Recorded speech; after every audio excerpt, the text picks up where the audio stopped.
Hello and welcome to the SCS Happy Hour. I'm here with Lucas Hill and Alec Nederveld.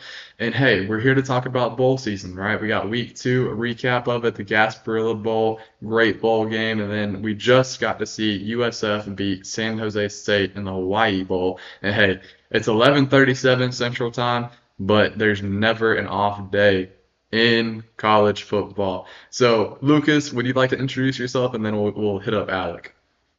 Yeah, I'm Lucas. Was with SEC Unfiltered, formerly of that, but now I am the host, co-host, I should say, of the College Football Nightcap. We appear on a weekday basis on X, YouTube, and Instagram Live. So come check us out. Follow me on X at Lucas_Hill23 for more from us here on the College Football Nightcap. Yeah, and then on this side, or on the Lord, on this side we have Alec. So I am the publisher and editor-in-chief with Mike Farrell Sports. Do a couple other stuff with them as well. I write, usually get something out once a week. I'm on a podcast that they have. It's on every Wednesday, Outside the Gridiron. It's a rotating crew. I'm usually on once every 2 weeks or so, though. Outside of that, I was with CFP Talk Daily. You may know him more as a Twitter account. He has a website. He writes for some articles as well. And I also cover Syracuse football for Inside the Loud House. That is the fan-sided site, and the Twitter handle, Nederveld CFB, Nederveld CFB. So please follow in. I'd much appreciated. Yeah, hey, he's very used to spelling that. But anyways, let's jump in. Okay, so first off, we got the Gasparilla Bowl. I think I misspelled it. Anyways, we have the Gasparilla Bowl. So, the Gators went down to Tampa, Florida. I didn't misspell, I just remembered that. Gators went down to Tampa, Florida, and they went down to Raymond James Stadium. A beautiful day. Sunny skies, a couple clouds, just enough, and it was honestly not that cold. And hey, for Tampa, that's great, right? DJ Lagway, he did have kind of a rough first half. He threw two interceptions. Tulane kept it close for quite a while, but then after that, they kind of turned it on. Obviously, Desmond Watson had a great game on both sides of the ball. They used him in some fourth and shorts, third and shorts later in the game.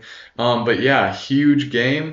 And we'll go with Alec first this time. Alec, what were your thoughts on it? Did you get to see it on Friday night and so on? Oh yeah, I love good bowl game to see. Biggest thing for me is I was very impressed with Tulane, especially their defense in the first half. For the most part, they shut down that Florida offense, and I know the score ended up being pretty lopsided. I think they ended up giving up something in the 30s, but a lot of that was because their defense. They really just got tired and worn down. Tulane's offense really did them no favors, but no, Tulane's defense, they did absolutely everything they could. They got a couple turnovers, a couple in the red zone. I was very impressed by them and how they shut down DJ Lagway in the Florida offense. Yeah, and Lucas, do you have anything to say about it? Really, the biggest thing is that both teams struggled. I mean, this was a very, very bad first half on both offenses up until you get into the second half. And then, look, I'll be honest with you. I thought for a minute the kicker was going to end up being the player of the game because of just how bad both offenses were. Not that kickers aren't people too, but I will say this, much better second half from Florida's offense, and the way that they've been able to perform at this point in the season, now that DJ Lagway has become the full-time starter, he's gotten better and better and better as the season has gone on. That's why this kid's going to be a Heisman contender going into 2025, and that's why Billy Napier is still in Gainesville. Meanwhile, people were talking at the beginning of the year that he was eventually going to get fired, but huge victory for them. I don't think anybody in their right mind would have thought that this was going to be a team that was going to finish 8-5 and win a bowl game. Yeah, and I just wanted to put a bookend on this. I will say two different things. First off, kickers, long snappers, punters, they're on the SCS agenda. And I will say, Trace Mack had one of the best performances. I believe it was the best when you took in the fact touchbacks, field goals made, and extra points of any kicker in postseason history. Somebody had said that on Friday, and he did not get player of the game. Obviously, I love Lagway, but I feel like giving Lagway the player of the game in that game was not right. And also, Real, for those of y'all on Real, I know both of y'all are, they had him as the fourth best player on that day. They had a playoff game that day. They had another bowl game that day, and they had a kicker at fourth, and you did not give him player of the game. Also, fun fact: the other two games had their players of the game and the three above him. So two of the three spots above him earned player of the game, anyways. But yeah, and then so now circling back to today, we had the Hawai'i Bowl. So we had USF heading out to San Jose State. Obviously, this is San Jose State's second time in the Hawai'i Bowl. They've played Coastal Carolina last year, but hey, it was another year, another chance. And they at first the chance did not look good. It was 21-0. They had no shot at really getting anywhere, but then they came back. So Lucas, like what did you see in this game? Like what really brought that out to you, and how do you feel about USF winning and what that can mean for their future? I've been high on USF ever since the end of last year. I mean, you're talking about a team that for the majority of the decade was one of the worst teams in all of college football. And this was a team that not too long ago, during the Charlie Strong era, was a contender for a college football playoff bowl game. And then all of a sudden, things get bad. They try to hire a guy like Jeff Scott, who absolutely basically pissed down his leg trying to coach the team. You win 4 games in the span of 3 seasons. And then Alex Golesh comes in next year in 23, leads you to a Boca Raton Bowl victory. You come back the very next year. You had your opportunities to win a lot of games this year. I feel like you could have won 8 games if you'd have beaten Rice at the end of the year, which you should have. You should have beaten Navy if you would have been more consistent, but obviously the injury bug caught up to them as well. But I do think that this is a young roster. I think that Alex Golesh, in the way that he has manned himself offensively, I mean, you saw it in the bowl game today. That's a damn good San Jose State team. That's a damn good defense that they played against. Ken Niumatalolo, as old school as he is, especially when it comes to that, has always been known for putting together some great defenses, and Alex Golesh and company kept up with it. And at the end of the day, I think this is a South Florida team that eventually, I put out a tweet about this, within 3 years, they're going to be a contender in the American Athletic Conference. Mm-hmm. Put your bet on it. I guarantee you're going to make some money if you believe that. Yeah. Hey, and I will say one thing before you're tossing it to Alec. And I'm also very surprised that Lucas went over for Ken's last name because I for life of me can't say it. But San Jose State, although they were in bowl game form last year, I still think that they were better off this year. Obviously, they got walloped by Fresno, they got walloped by Boise, but I think that they're in a better spot. And in the first year under Ken, I really think that San Jose is in a spot for the future where they can thrive, they can develop, and especially because there's not a ton of different schools at or on that side of the coast anymore, especially in the G5 level. But yeah, Alec, I know that you were really fine-tuned to the game while I was struggling to get all this set up. So what were your thoughts about the game and just both programs moving forward?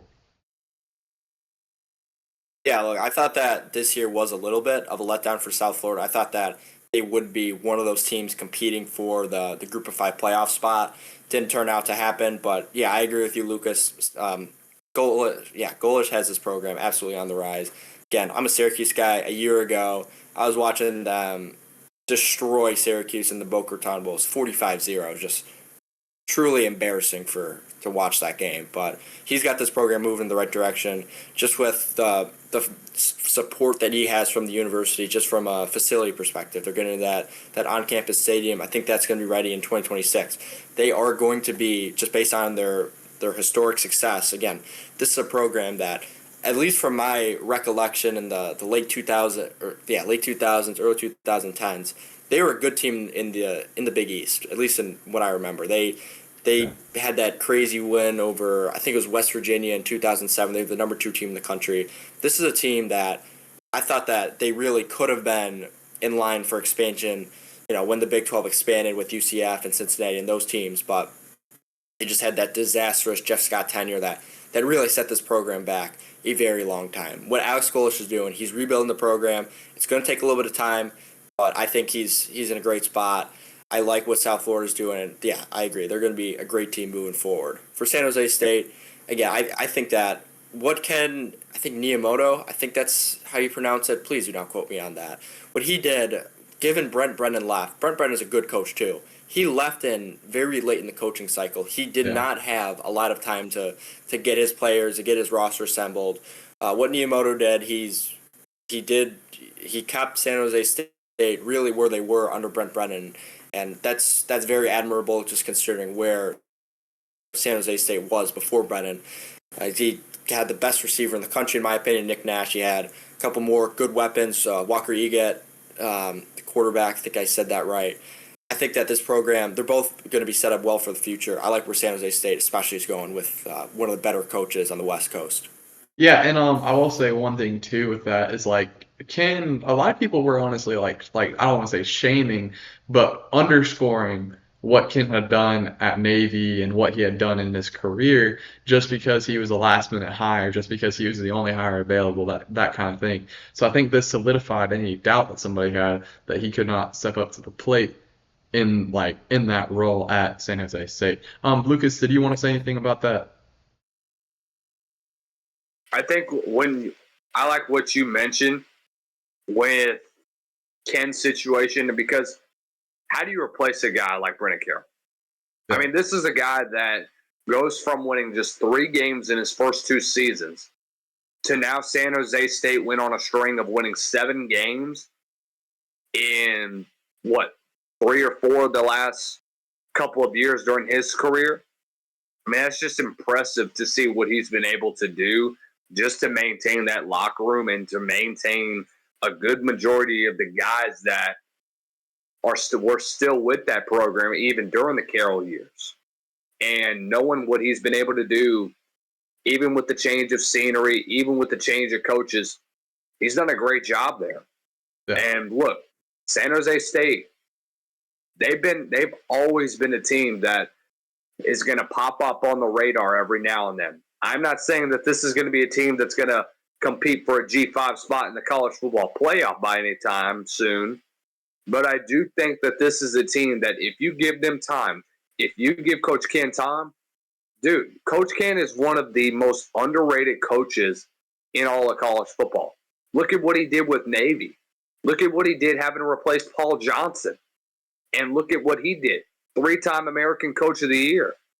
Navy had one of the most explosive offenses. When you talk about some of the best quarterbacks that have come through there, Keenan Reynolds is a great example. I know how old school the offense was, but I think if you adjust that to see what you get on the West Coast, I think if you implement a good bit of that and you implement some trickery as well, I mean, you saw it on the field. It worked out like a charm. You had a lot of weapons out there at the receiver position. Look, Walker Eget will be back next year, and he's going to be a much better quarterback than what you saw in year 1 of him starting. I think the future is very bright for him. I think his ceiling should be very high, and I do believe that he could eventually mature himself into being one of the best quarterbacks in the. They're in the Western Athletic. No, they're in the Mountain West. Yeah, they took away the whack from us, sadly. And I will say to end this one, okay, so going into Tampa, you go through USF if you're heading from North Brown, right? And honestly, that was a beautiful campus, right? I mean, TU, UT, whatever, UTampa, they have a nice campus out there too. Everything in Tampa is pretty damn nice.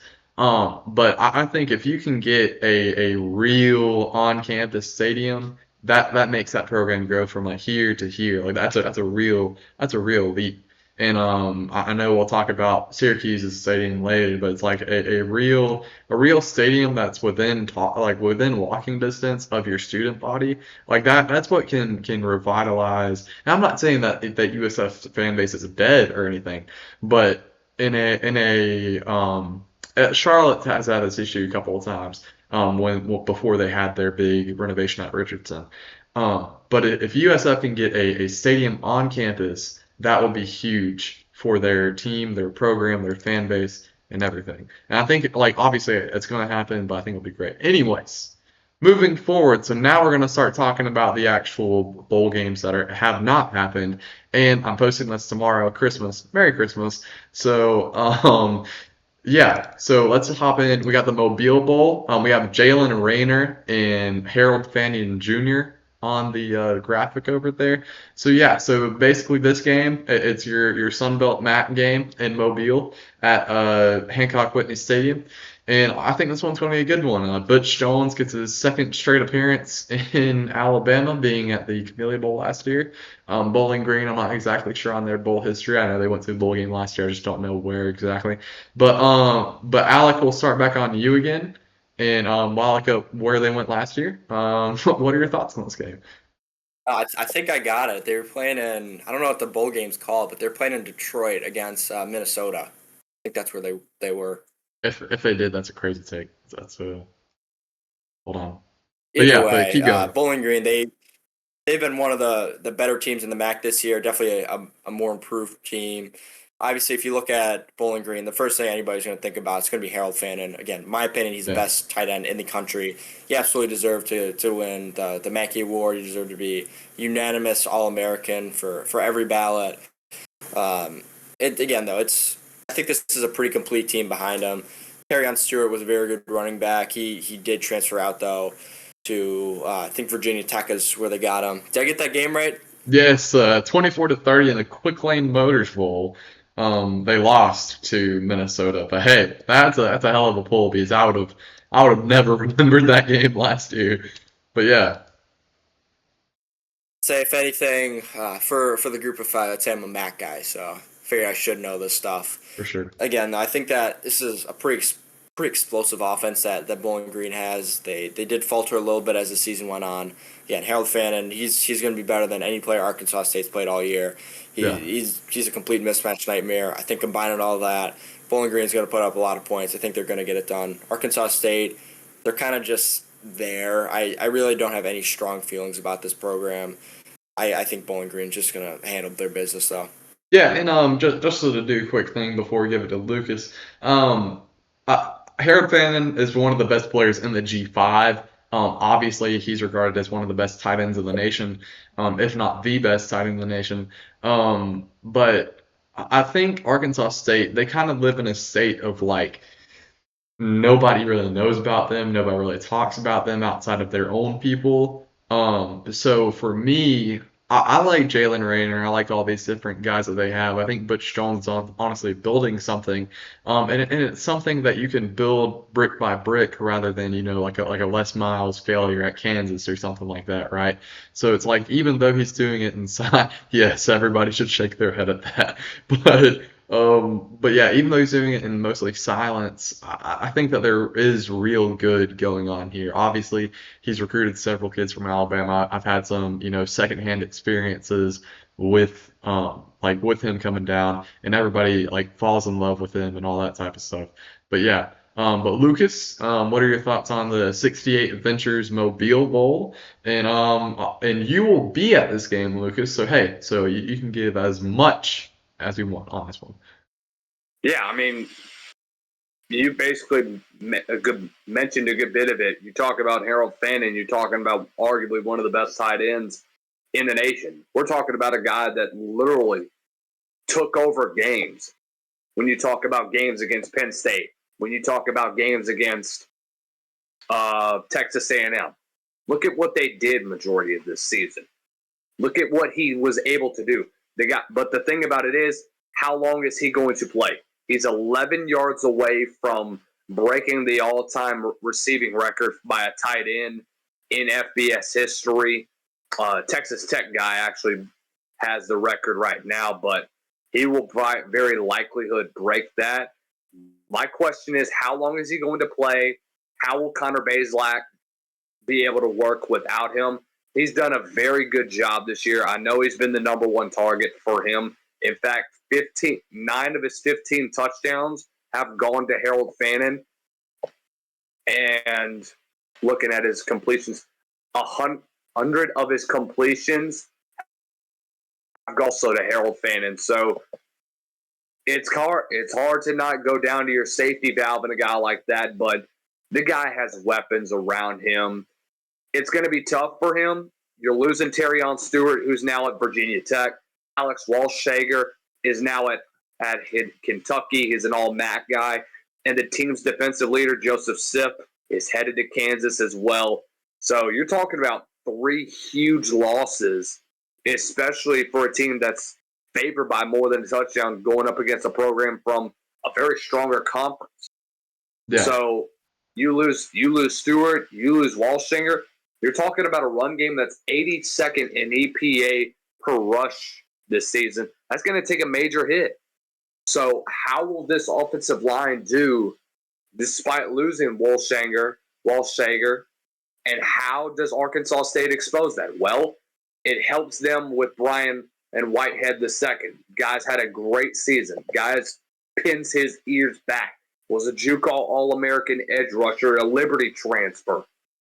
The guy is a phenomenal athlete coming off the edge. 16 tackles, 4 sacks. You're going to have his name is going to be called quite a bit. He's had all 4 of his sacks, by the way, have come in the last 3 games. So the guy is going to have a hell of a season. The guy is finally getting playing time. The guy's going to finally get his momentum. Jalen Raynor, he's gotten better as the season has gone on. His number 1 receiver in Corey Rucker. The Corey Rucker is going to have a big-time game. I firmly believe so. 65 receptions, 946, and 5 scores this year. Big play threat coming off of an 8-reception, 115 day that he had against Old Dominion in the season finale. So I think that those 2 guys are going to definitely hook up quite a bit. Don't be surprised if you see Jalen Raynor start to get outside the pocket too and try to use his legs and try to expose this Bowling Green rush defense that's 111th in the NCAA in run defense as well.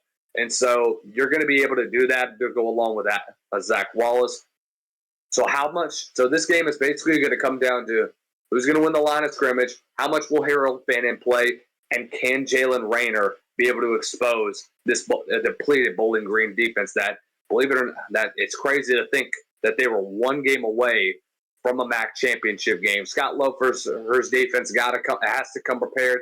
I think Arkansas State is managing to pull off the upset in this one. I have them winning, and I think they cover as well.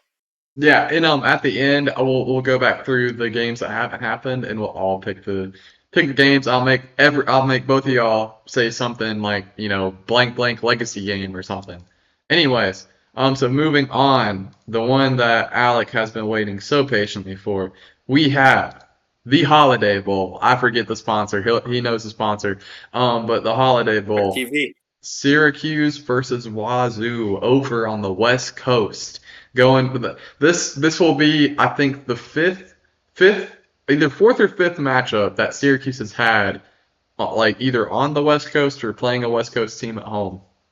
But hey, Alex, That's the fourth West Coast team we've played. We've played Cal, Stanford, UNLV. 3rd trip to the West Coast, played at UNLV and at Cal. So those Syracuse fans on the West Coast, they're certainly going to see their team play for really the first time in forever. But that's really besides the point. A key story to this game is just the amount of change that Washington State has had. Obviously, they've lost their offensive coordinator. They've lost their head coach. They've lost a couple assistant coaches as well. I think they've got, at this point, I saw 28 scholarship players in the transfer portal. That's a huge number, quite frankly. John Mateer, the fantastic quarterback, one of the best dual threats in the country, is the leader in all of that. Another notable name that they will not have playing is Wayshawn Parker, the running back. He had 730 yards on the ground. Again, 2 fantastic players, but for the most part, the Washington State players in the transfer portal, they are playing. The last report I saw, this was, I think, yesterday, everybody but 3 players who are in the portal, they are still playing. That is huge for Washington State. Again, they don't have arguably one of the best players in the country in John Mateer. They don't have their starting running back as well, and I think they're also out their punter. But they still have the depth needed to play. They still have their defense is going to be intact. They still have some very good players. I love Kyle Williams, a receiver. He had over 1,000 yards. He had 13 touchdowns. Chris Hudson, again, this is still going to be a talented team, especially for a Syracuse defense that wasn't fantastic all year, especially against the pass. And in the portal, the Orange, Jaden Bellamy, a starting cornerback, he's gone. Marcellus Barnes Jr., he was injured for a little while. I don't think he would have been able to play in this game, but he's also in the portal, so it's only going to make things a little bit tougher from that perspective. Syracuse should roll in this game. Again, I am a Syracuse fan, but just from a talent perspective, I do think this team's a little bit more talented. And looking at momentum, Syracuse peaked towards the end of the year. Obviously, end of the season with that top 10 win over Miami, while Washington State, they did kind of falter a little bit. I know they lost to Oregon State in the Pac-2 championship game. They lost to Wyoming late in the year as well. They're ending the season on a 3-game losing streak. Syracuse, I believe, has a 3-game winning streak or 4-game winning streak. Again, with all that, with the little bit of a depleted roster from players and coaches, I think this should be a pretty convincing win for Syracuse. Kyle McCord, in theory, is his last game. He's trying to get a waiver and get a 5th year. We'll see about that. It would be huge to get him back for another year, and this would be the momentum in leading the Orange and McCord into 2025. Yeah, and I just wanted to add, the portal's been huge for Wazoo, but I think all these guys, it's like they've had to fight through so much. The Pac-12 falling off, them only having one conference opponent for real, and I think that's also brought them closer together as a team, right? Because it's Wazoo and Oregon State against the world, basically, right? So I think on top of all that, they're playing not only for their brothers, but for this program that's invested in them. Like Wazoo and Oregon State, they're not slouches. They have beautiful stadiums. They have beautiful the facilities are nice. The campuses are great. They've just been kind of left behind in the whole restructure, right? And I know next Through year. no fault of their own. Yeah, and I know next year the Pac-12 gets a little bigger. They get some Boise State action in there. They get some other schools in there, but this is still, the last of the real Pac-12 or whatever we want to call it, right? So I think that's a huge thing for them. It's just that brotherhood, and that's why all but 3, and I think John Mateer is one of them. And having a quarterback that's 1 foot out the door, kind of hard to play in the bowl game. But yeah, Lucas, I know this might be out of your core wheelhouse. You might be having an outside pitch here, but what do you know about Holiday Bowl? I mean, when you talk about a guy like Kyle McCord, you're talking about one of the greatest redemptions that he's had in the month of November. I mean, this is a guy that coming off that Pitt game, you talk about 5 interceptions and 3 got returned for touchdowns. I mean, holy cow. And yet you're looking at it, Fran Brown and him interacting on the sideline. Fran Brown's holding him by the helmet and said, hey, you're our quarterback. You're our guy. You're not where nobody else is coming into your spot. I would go freaking put my pads on and go play for Fran Brown right now. I love Fran Brown as a head coach. That is a hell of a coach right there. I would love that dude and the way that he's performed ever since then. 10 touchdowns to just 1 interception, and he hasn't thrown an interception in his last 4 games. He's got a 68%, almost a 70% completion rating. The guy has been on a tear recently, slicing through defenses. Look what he did over the last several weeks. And you see just the overwhelming difference that when you get a guy like Fran Brown in your backyard, that, guys, we're talking about one of the best young coaches in all of college football. When you talk about Fran Brown, you're talking about a guy that could be a future SEC head coach. For Syracuse, he had a great first year. How long can we keep him there? How long can we keep Fran Brown in Syracuse? How can we keep him in our hometown? Because this is a damn good offense that we have building around him. You talk about a guy like LaQuint Allen. The guy's got to get rolling. You got to get him involved in the offense a hell of a lot more than you have been in before. You got to get him involved in all aspects of the game. The guy's been an excellent downhill rusher, can get shifty in the open space, and when you get him there on the sideline, he's 88 and out the gate. You can forget it.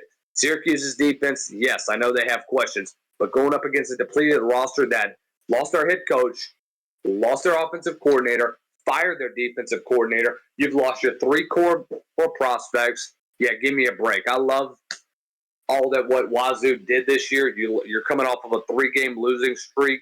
You've looked pretty embarrassing on the defensive side of the ball. You lose one of the best quarterbacks in the G5, technically.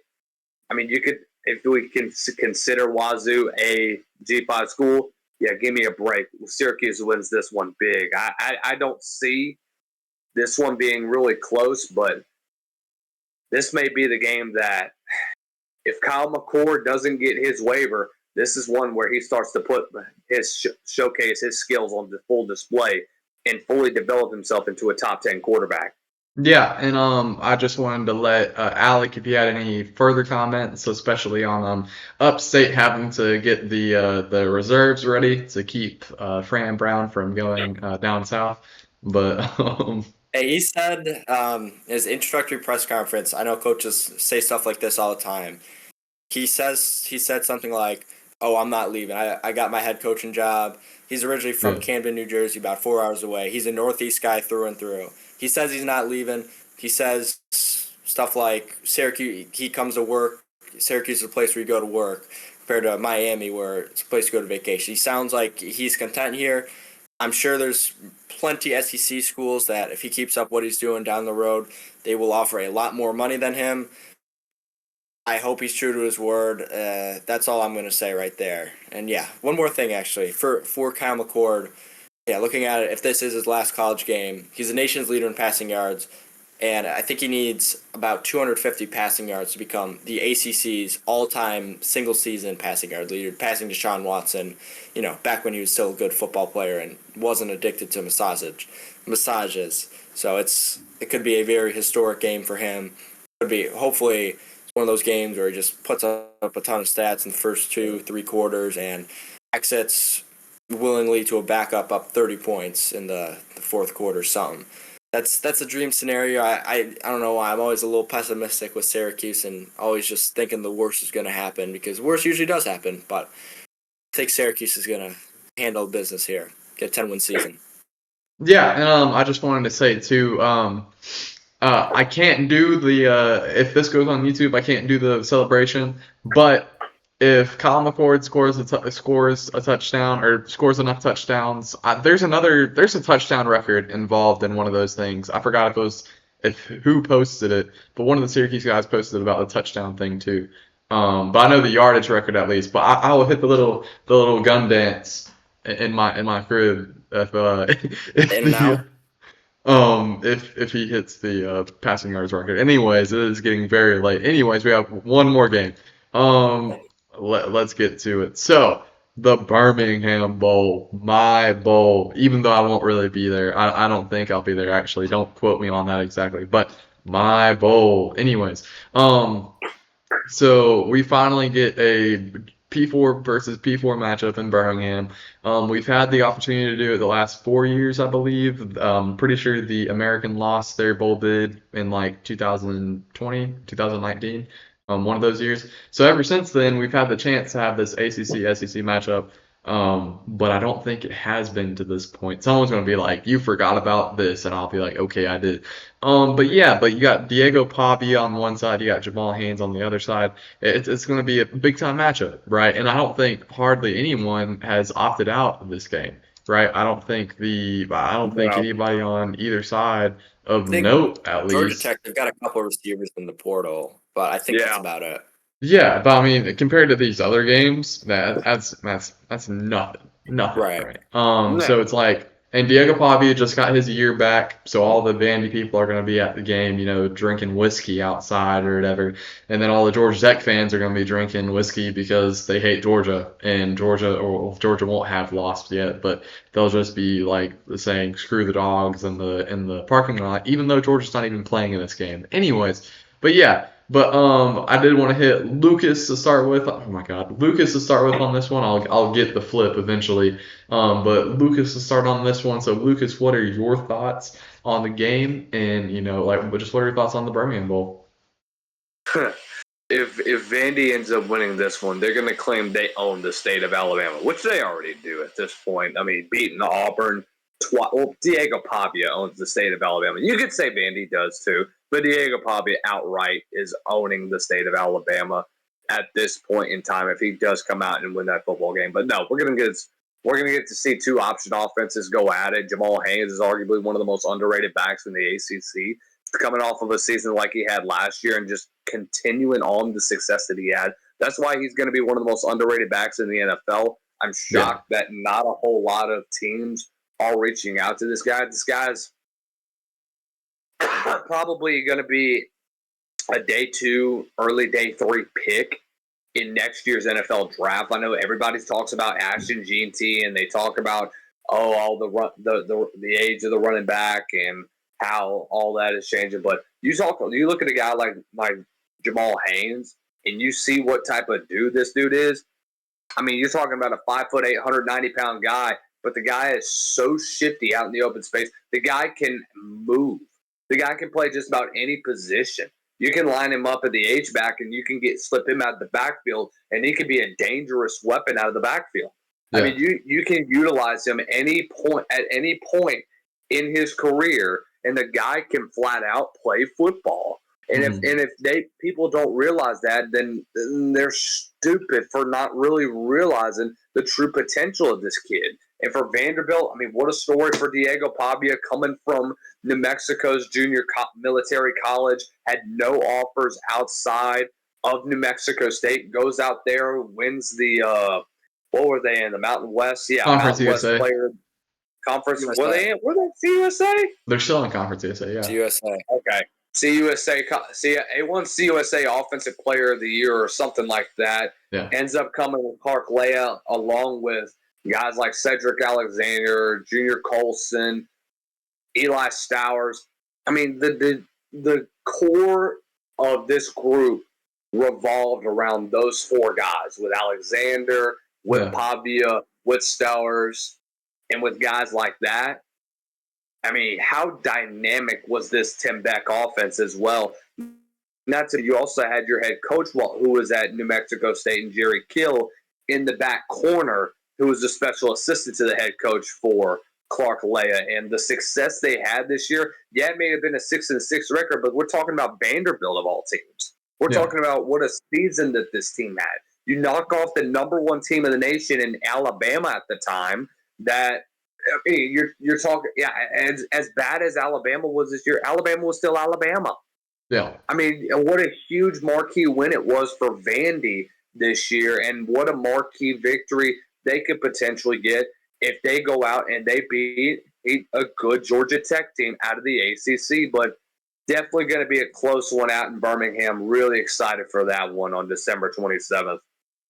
Yeah, and I will say too, before I toss it back to Alec, the New Mexico thing cannot be underplayed, right? Like it cannot be over talked about. Like it's insane to me how this core at a G5 school goes with Clark Lea to a P4 school, and they beat Alabama, and they take Texas 3.5 quarters, and they beat Auburn, and they, like this is a Vandy season and a half, right? Like this is a hell of a season. And yeah, sure, they got butt kicked by Tennessee, but that was after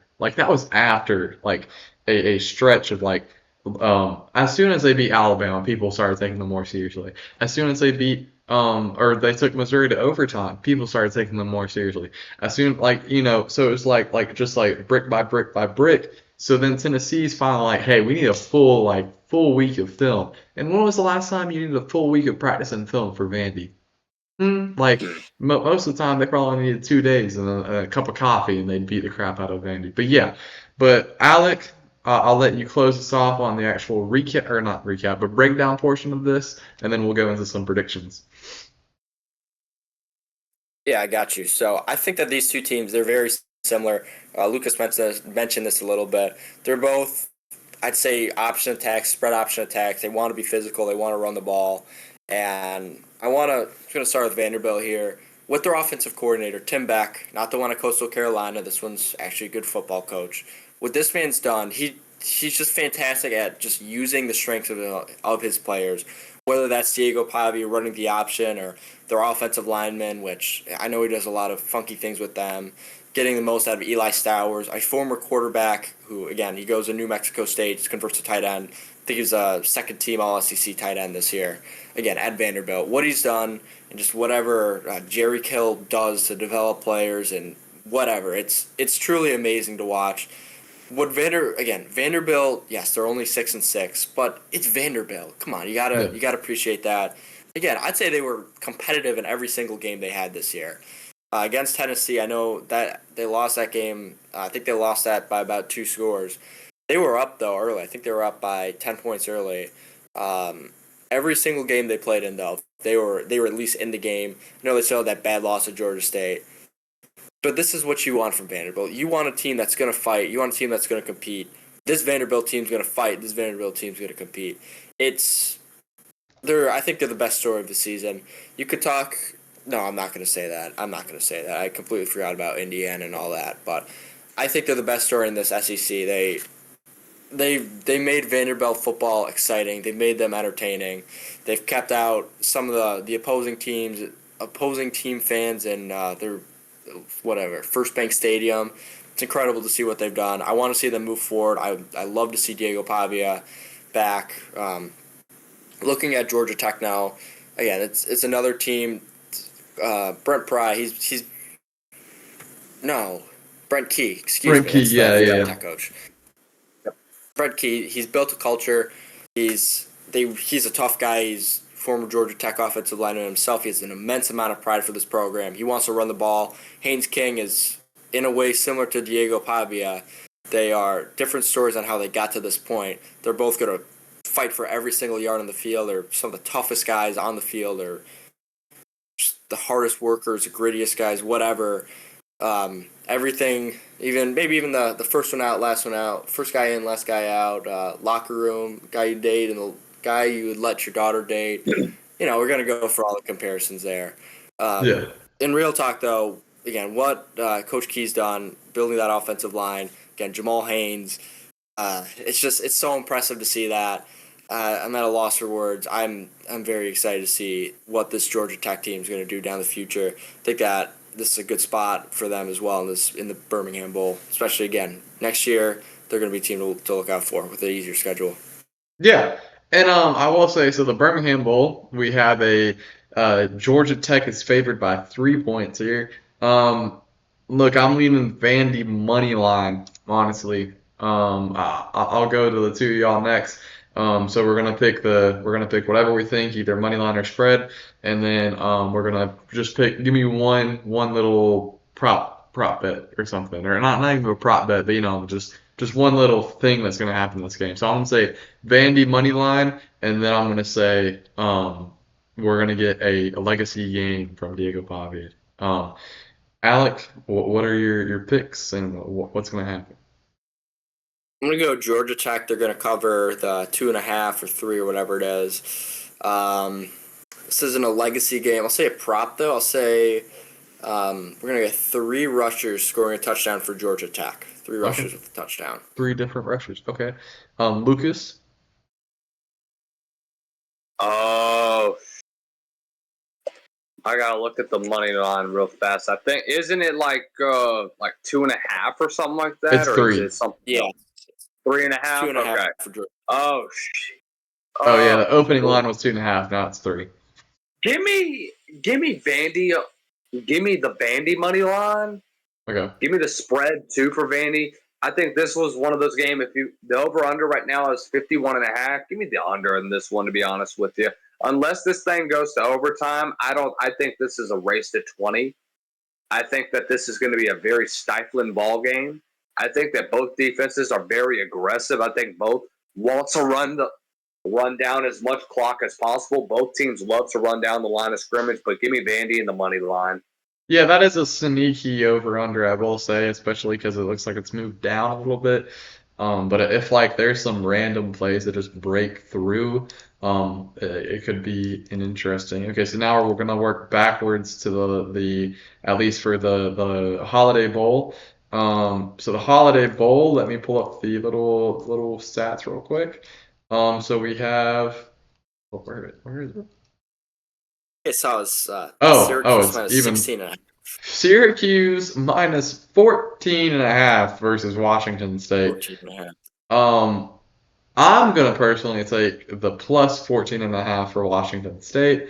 I just don't think it'll be that big of a blowout. I don't think Syracuse will have it on that high of a throttle. And my one thing to happen will be a Kyle McCord 80 plus yard passing touchdown. 80 plus. 80 plus. I think his long on the year is 72 or 73, but 80 plus. Alec. I'm gonna say, again, I'm biased here. I will say Syracuse will get the cover here.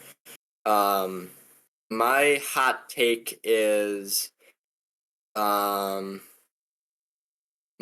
guy Trevor Pena is gonna get buck 20 yards and he's gonna get a touchdown on 8 catches as well. And Lucas. Yeah, I think it would shock me if Syracuse doesn't cover in this one. Yeah, give me them in the money line. Sneaky one, I think Kyle McCord probably ends up with just over 400 yards in this ball game, to be honest with you. Just knowing how he has progressed throughout the football game, I think he's going to be a damn good prospect. Facts. And then to close it all out, I'll let Lucas start this one, then we'll go Alec and then me. And the Mobile Bowl, let me pull up the actual betting odd real quick. So we got Bowling Green -7, and we got the over/under at 50. Give me the over in this one. I think both offenses are going to come out swinging. I know you're going to lose Harold Fannin at some point once he hits the record. Probably might be his first reception, to be honest with you, that he gets the record. But I think this is one of those games where it's sneaky. I think this is going to be a one where it's a first to 30. I think Jalen Raynor is going to have a heck of a game. I wouldn't be surprised if he goes for over 100 yards rushing to go along with 250 through, at least 200 through the air.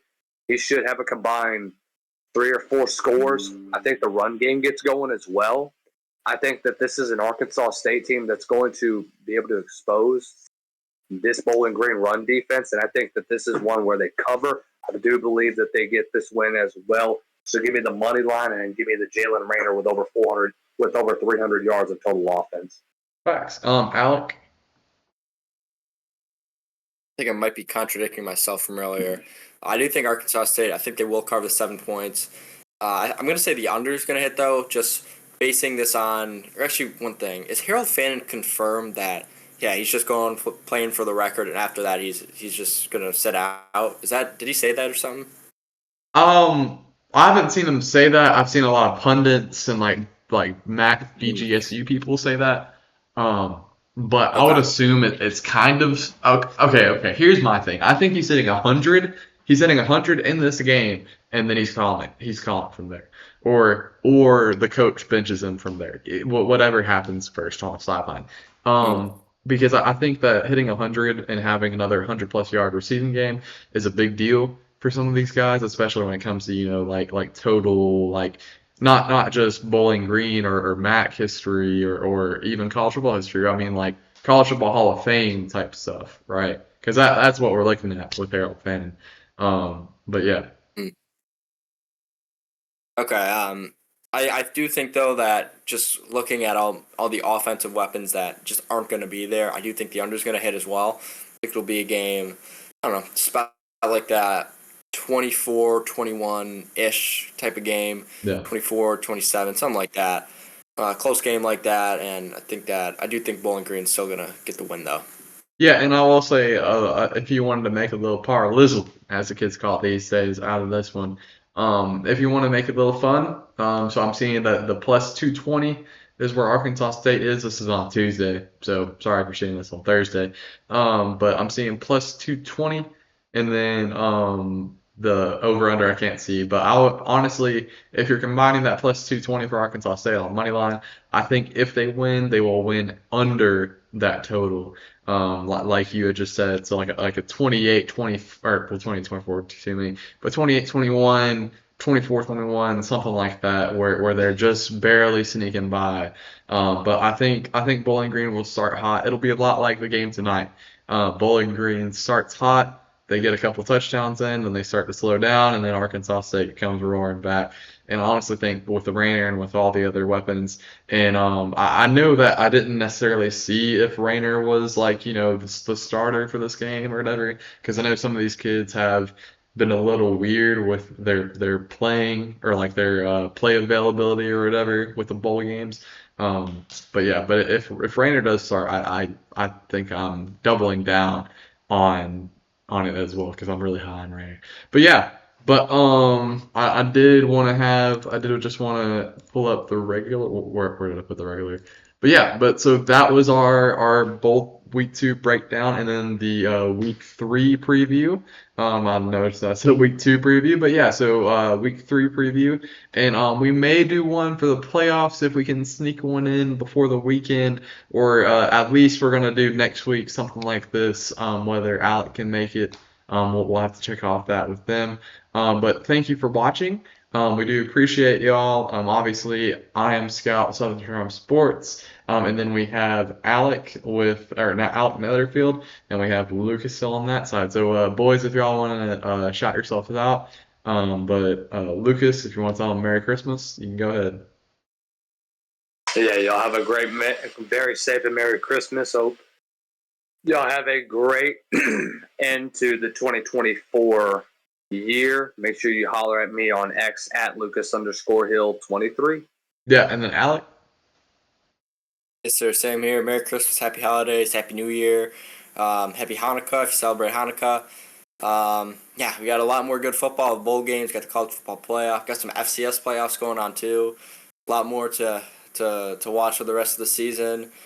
If you want to hear from me a little bit more, that is Nederveld CFB, Nederveld CFB, because again, I know people can't spell it. Excited to hear from y'all again. But yeah, but thank y'all for watching and Merry Christmas.